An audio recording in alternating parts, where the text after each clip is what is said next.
Video में आप सभी को LIC के एक नए इंश्योरेंस प्लान जीवन लक्ष्य प्लान नंबर 933 के बारे में बताने वाला हूँ। तो ये एक ऐसा इंश्योरेंस प्लान है जिसे काफी लोग कन्यादान पॉलिसी के नाम से भी जानते हैं।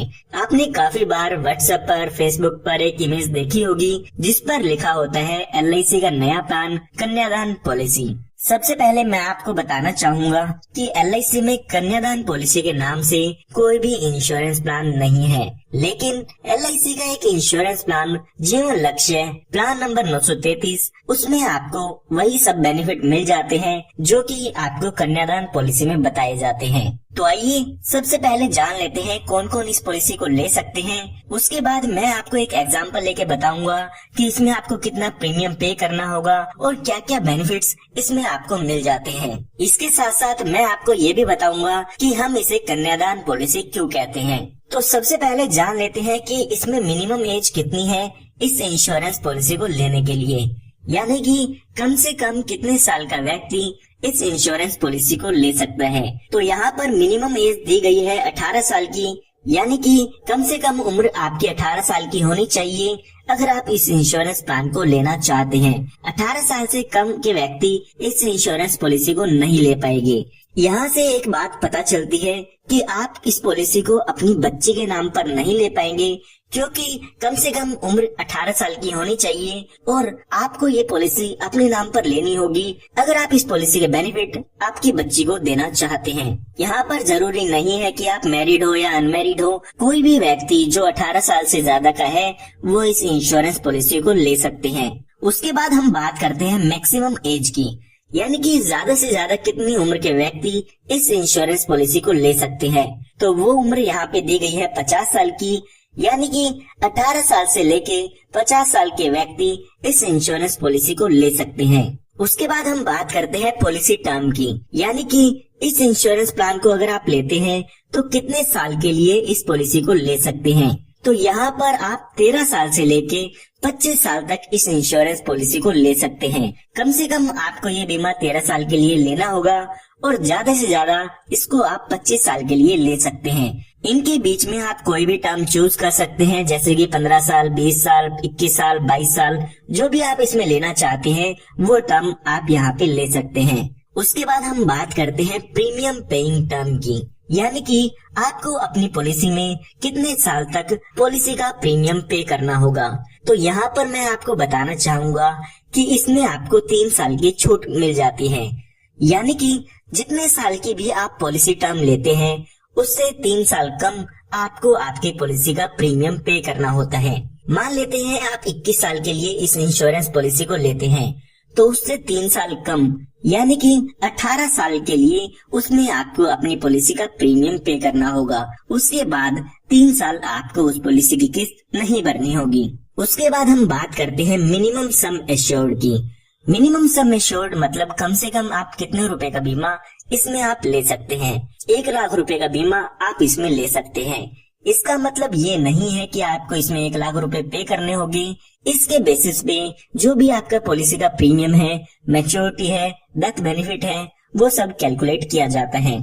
उसके बाद हम बात करते हैं मैक्सिमम सम एश्योर्ड की, यानी कि ज्यादा से ज्यादा बीमा आप इसमें कितने रुपए का ले सकते हैं। तो यहाँ पर इसके लिए कोई भी लिमिट नहीं दी गई है, ये आपकी इनकम पे डिपेंड करता है कि आपकी इनकम प्रूफ के अकॉर्डिंग LIC आपको ज्यादा से ज्यादा बीमा इसमें कितने रुपए का देती है। तो ये हमने देख लिया है कौन कौन इस इंश्योरेंस पॉलिसी को ले सकते हैं। आइए अब एक एग्जाम्पल लेके इस पॉलिसी के बारे में समझते हैं। तो यहाँ पर एग्जाम्पल समझने के लिए हम मान लेते हैं कि जो आपकी उम्र है वो 30 साल की है और उसके बाद आप इस इंश्योरेंस प्लान को 21 साल के लिए लेना चाहते हैं, यानी कि जो हमारी पॉलिसी टर्म होगी वो 21 साल वाली आप इसमें ले लेते हैं। उसके बाद अगर हम प्रीमियम पेइंग टर्म देखते हैं तो यहाँ पर वो हो जाएगी 18 साल की, यानी कि जो भी आप टर्म लेते हैं उससे 3 साल कम आपको प्रीमियम पे करना होगा। यहाँ पर आपको 18 साल प्रीमियम पे करना होगा अगर आप 21 साल के लिए इस पॉलिसी को लेते हैं। उसके बाद हम सम एश्योर्ड मान लेते हैं 10 लाख रुपए का, यानी कि 10 लाख रुपए का बीमा आप इसमें लेना चाहते हैं। तो अगर हम इस पॉलिसी के प्रीमियम की कैलकुलेशन देखते हैं तो यहाँ पर लगभग 53,140 रुपए के करीब आपको पहले साल में इसका प्रीमियम पे करना होगा। उसके बाद बाकी के बचे सालों में आपको 51,995 रुपए एक साल में इसका प्रीमियम पे करना होगा। अगर आप 6 महीने में, 3 महीने में या हर महीने में इस पॉलिसी की किस्त भरना चाहते हैं तो वो भी आप स्क्रीन पर देख सकते हैं। तो यहाँ पर हमने अभी जो आपकी उम्र है वो मानी थी 30 साल की, तो आने वाले 18 सालों के लिए यहाँ पे आपको प्रीमियम पे करना होगा। यानी कि जब तक आप 48 साल के हो गए तब तक आपको इस पॉलिसी में प्रीमियम की पेमेंट करनी होगी। अगर हम टोटल देखते हैं कि इन 18 सालों में आपने कितना प्रीमियम पे किया है, तो आपने लगभग 9,37,054 रुपए इसमें पे किए हैं। जब आपके यहाँ पर 18 साल पूरे हो जाएगी, उसके बाद 3 साल यहाँ पे आपको कोई भी प्रीमियम पे नहीं करना है, और जब आपके 21 साल पूरे हो जाएंगे तो यहाँ पर आपकी पॉलिसी की मैच्योरिटी हो जाती है। यानी कि जो आपका इंश्योरेंस है वो यहाँ पर खत्म हो जाता है। जब आपकी यहाँ पर पॉलिसी की मैच्योरिटी होगी तो उस समय यहाँ पर टोटल आपको 21,29,000 रुपए के करीब अमाउंट मिल जाता है, जिसमें आपका 10 लाख रुपए का सम एश्योर्ड होता है, 10,29,000 रुपए का बोनस होता है और 1 लाख रुपए का फाइनल एडिशनल बोनस होता है। तो ये टोटल मिला के आपको लगभग 21,29,000 रुपए के करीब अमाउंट इसमें मिल जाता है मैच्योरिटी पर। हमारी एग्जाम्पल में ये हमने बात तब की है जब हमारे पॉलिसी होल्डर के साथ कोई भी दुर्घटना नहीं होती है, यानी कि उसकी डेथ पॉलिसी के दौरान नहीं होती है। आइए अब मैं आपको बताता हूँ कि इसे कन्यादान पॉलिसी भी क्यों कहते हैं। मान लेते हैं जब आपने ये पॉलिसी ली तो आपकी जो लड़की है उसकी उम्र 1 साल की है। तो अगर आप इस पॉलिसी को 21 साल के लिए लेते हैं तो लगभग जब वो 22 साल की हो जाएगी तो उस समय आपको अपनी बेटी की शादी के लिए या एजुकेशन के लिए वहाँ पर आपको पैसा मिल जाता है। यानी कि जब आपकी पॉलिसी खत्म होगी तो उस समय आपके पास पैसा होगा जिससे आप अपनी लड़की का कन्यादान कर सकते हैं या उसकी शादी कर सकते हैं। तो आइए अब एक एग्जांपल लेके जानते हैं कि अगर पॉलिसी के दौरान जिसने भी पॉलिसी ली थी उसकी डेथ हो जाती है तो उस केस में कन्यादान कैसे होगा। तो यहाँ पर हम मान लेते हैं कि पॉलिसी शुरू होने के 4 साल बाद पॉलिसी होल्डर की डेथ हो जाती है। डेथ कभी भी हो सकती है, पॉलिसी शुरू होने के 2 साल बाद भी हो सकती है, 1 साल बाद भी हो सकती है, या पॉलिसी शुरू होते ही हो सकती है। तो हमारे केस में मान लेते हैं कि पॉलिसी होल्डर की 4 साल बाद डेथ हो जाती है। तो यहाँ पर डेथ होने के बाद यहाँ पर आपको आगे पॉलिसी का प्रीमियम पे नहीं करना होगा, आपका प्रीमियम वहीं पे खत्म हो जाता है।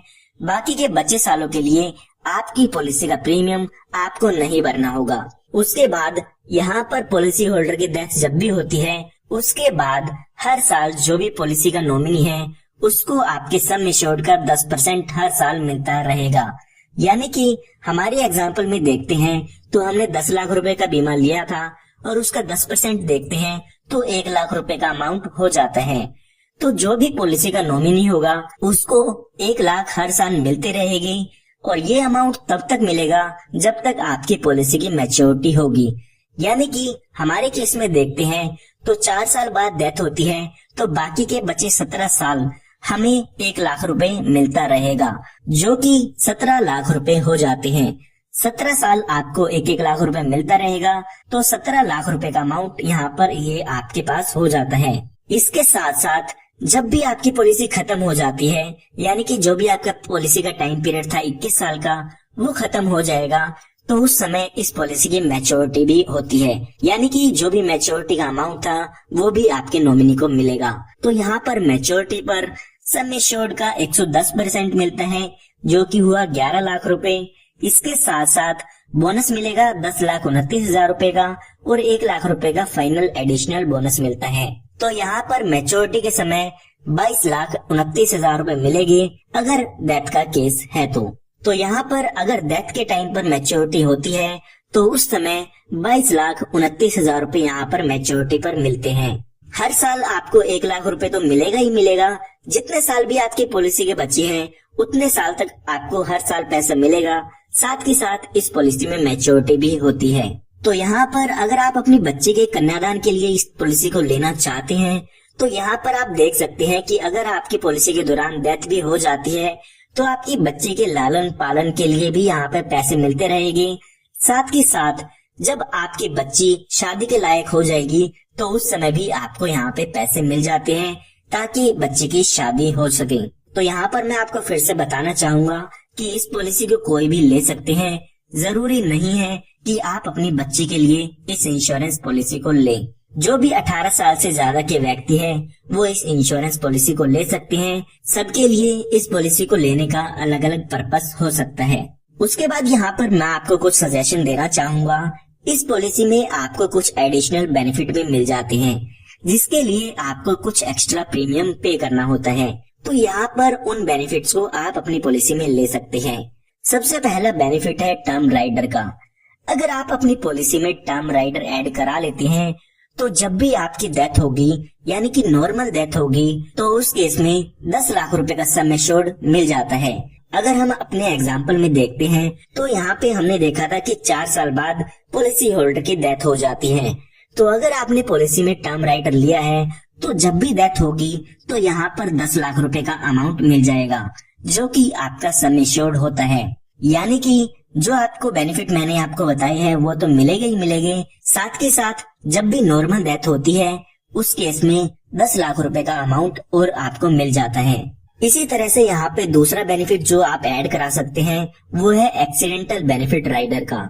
यानी कि अगर पॉलिसी होल्डर की डेथ एक्सीडेंट से कारण होती है, तो इसका फायदा आपको मिलता है।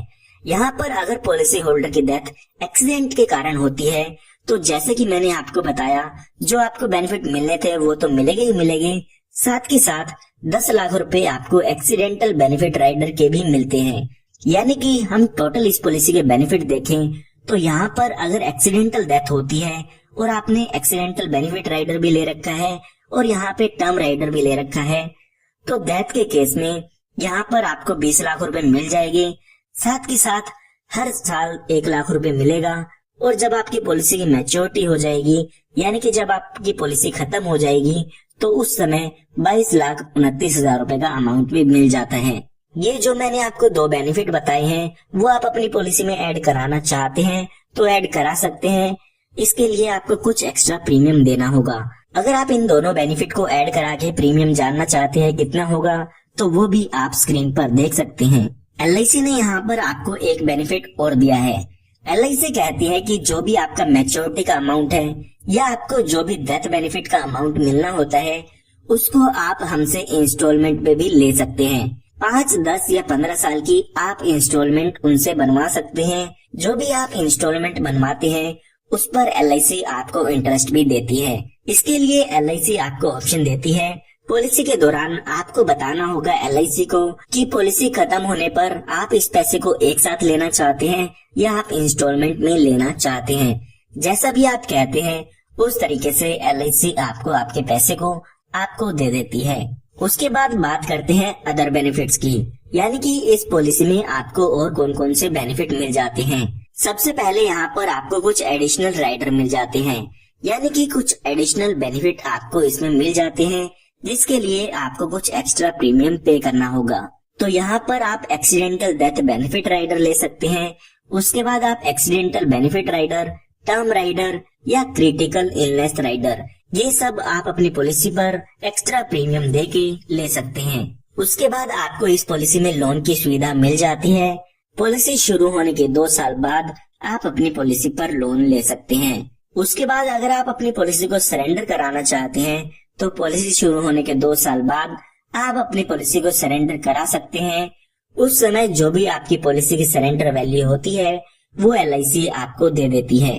जो भी आप लोन लेंगे, उसका इंटरेस्ट यहाँ पे आपको पे करना होता है और आपकी जो पॉलिसी है वो भी चलती रहेगी। लेकिन अगर आपकी पॉलिसी अगर आप सरेंडर कर देते हैं, तो आपकी पॉलिसी बंद हो जाती है। उसके बाद हम बात करते हैं मोड ऑफ पेमेंट की। तो LIC यहाँ पर 4 पेमेंट के मोड देती है। आप 4 में से कोई भी ऑप्शन ले सकते हैं। अगर आप साल में किस्त भरना चाहते हैं तो 1 साल में भर सकते हैं, 6 महीने में भरना चाहे तो वो भी ले सकते हैं, या आप 3 महीने या हर महीने में भी अपनी पॉलिसी की किस्त भर सकते हैं। उसके बाद यहाँ पे आपको ग्रेस टाइम पीरियड मिलता है, यानी कि आपको कुछ एक्स्ट्रा दिन दिए जाते हैं जिसमें आप अपनी पॉलिसी की किस्त भर सकते हैं। उसके लिए यहाँ पे आपसे कोई भी लेट फीस नहीं ली जाएगी। तो यहाँ पर अगर आपने मंथली पेमेंट मोड लिया है, तो यहाँ पर आपको 15 दिन एक्स्ट्रा दिए जाते हैं ड्यू डेट से, कि आप ड्यू डेट के बाद 15 दिन के अंदर अंदर बिना किसी लेट फीस के अपनी पॉलिसी प्रीमियम की पेमेंट कर सकते हैं। इसी के साथ साथ अगर आपने ईयरली 6 मंथ्स में या 3 मंथ्स में अपनी पॉलिसी की किस्त भरनी है तो आपको यहाँ पे 30 दिन दिए जाते हैं। पॉलिसी की ड्यू डेट से 30 दिन के अंदर अंदर आप अपनी पॉलिसी की किस्त भर सकते हैं। उसके बाद यहाँ पे आपको टैक्स बेनिफिट भी मिल जाते हैं। जब भी आपकी पॉलिसी की मैच्योरिटी होती है तो उस समय जो भी आपको अमाउंट मिलेगा वो टैक्स फ्री होता है, उस पर आपको कोई भी टैक्स नहीं पे करना होगा। इसके साथ साथ जो भी आप प्रीमियम पे करते हैं उसकी डिडक्शन आप इनकम टैक्स में ले सकते हैं। जो भी इनकम टैक्स रूल्स हैं उसके हिसाब से आप यहाँ पे इसकी डिडक्शन ले पाएंगे। उसके बाद हम बात करते हैं रिबेट की, यानी कि अगर आप यहाँ पे ईयरली मोड चूज करते हैं तो आपकी प्रीमियम का यहाँ पर 2% आपको डिस्काउंट मिल जाता है। इसी तरह से अगर आप यहाँ पे 6 महीने वाली किस्त का ऑप्शन चूज करते हैं तो आपके प्रीमियम पर यहाँ पे 1% का डिस्काउंट आपको इसमें मिल जाता है। तो उसके बाद बात आती है रिवाइवल की। कई बार ऐसा होता है कि जो आपकी पॉलिसी है वो टाइम पर प्रीमियम ना पे करने से आपकी पॉलिसी बंद हो जाती है और उसको आप बाद में फिर से शुरू कराना चाहते हैं। तो LIC यहाँ पे आपको 5 साल का टाइम पीरियड देती है। 5 साल के अंदर अंदर आप अपनी पॉलिसी को फिर से शुरू करा सकते हैं। तो उम्मीद करता हूँ आपको LIC के प्लान जीवन लक्ष्य प्लान नंबर 933 के बारे में समझ में आ गया होगा कि इसमें आपको क्या क्या बेनिफिट मिल जाते हैं और कौन कौन इस पॉलिसी को ले सकते हैं। फिर भी अगर आपको कोई डाउट है तो कमेंट में पूछ सकते हैं। आप हमारे चैनल को सब्सक्राइब कर सकते हैं ताकि इस तरह की लेटेस्ट वीडियोस आप सभी को हमारी तरफ से फ्री में मिलती रहे।